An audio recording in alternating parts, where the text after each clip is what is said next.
Brett Lee is a former Australian police officer who's put close to 100 paedophiles behind bars. Child sex offenders go through 5 steps on the internet to commit an offence against a young person. They locate a victim online, they identify a potential victim, they gather that victim's information, they then groom that victim, and then they commit offences against that young person. It's very hard to gauge the numbers of people online who are either looking for or prepared to harm children online. How concerned should parents be? They should be concerned that there's people in the same environment as their children that are prepared to harm their children, but that shouldn't cause fear. I wanted Brett Lee to look into the Ross family's online behaviour to see if they were acting safely. That's always, I think, parents' biggest fear is, you know, the whole grooming thing and all that. Who are you talking to? What's going on? You know, I hope they're not a 45-year-old man, basically. When our computer guy, Brett Lee, when he kind of has a look at their online footprint, what do you think you'll find? I think, look, pictures, because they upload pictures galore. Selfie, more selfies. After digitally stalking them, Brett Lee is ready to meet the Ross family.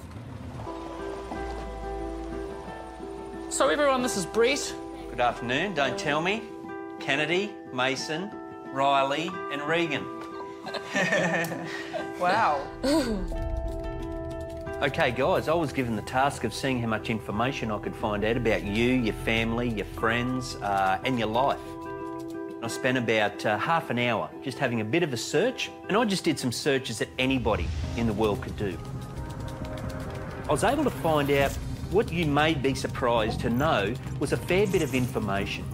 I got everybody's names, I've got photographs of everybody, photos of the kids in the spa. I had your address, the ages of everybody, your phone number.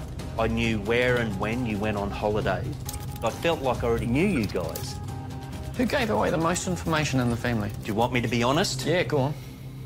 Mum gave away the most. Oops, so was Michelle. Oh, sharing kind of person. What have they done that has protected them from kind of the bad people out there? Probably the biggest thing I noticed with this family, the online activity seemed to be a family experience, whereby Kennedy and Mason were on your friends list. The information that I saw was appropriate. The privacy settings were in place, and that's quite common for teenagers now. 5, 6 years ago, 95% of teenagers would have never even heard of privacy settings. But there's one last bit of bad news for the Ross family. Brett thinks they should take the phones and computers out of the bedrooms. When I was growing up, my world was very small. When I left school, I couldn't be bullied by those students. I went home to my room, to the sanctity of my room, the safest place I could ever be. Young people, when they go into their room now, it's a very private place. There's no one around that can help them. They're in what they believe probably is the most secure place they can be, but then others come in to their room via technology to expose them to inappropriate behaviour. It's weird because it's a bit like if you were a parent and you knew your kids were in their room and all kinds of weird people could be looking in through the window and having conversations with them through the window, you would freak out and you would be in their room all the time. But they're literally doing that with devices.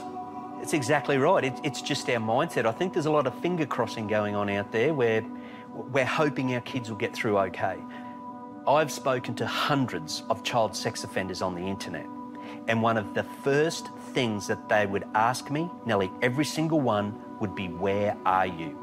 Are you in your bedroom? Is the door closed? Predators need privacy, and the ultimate to privacy is a bedroom. So keeping technology out of the bedroom, I believe, is one of the biggest things a parent should be trying to achieve when it comes to their children. We as parents are the only line of defence between our children and every single thing that adult world has to offer, and every single person.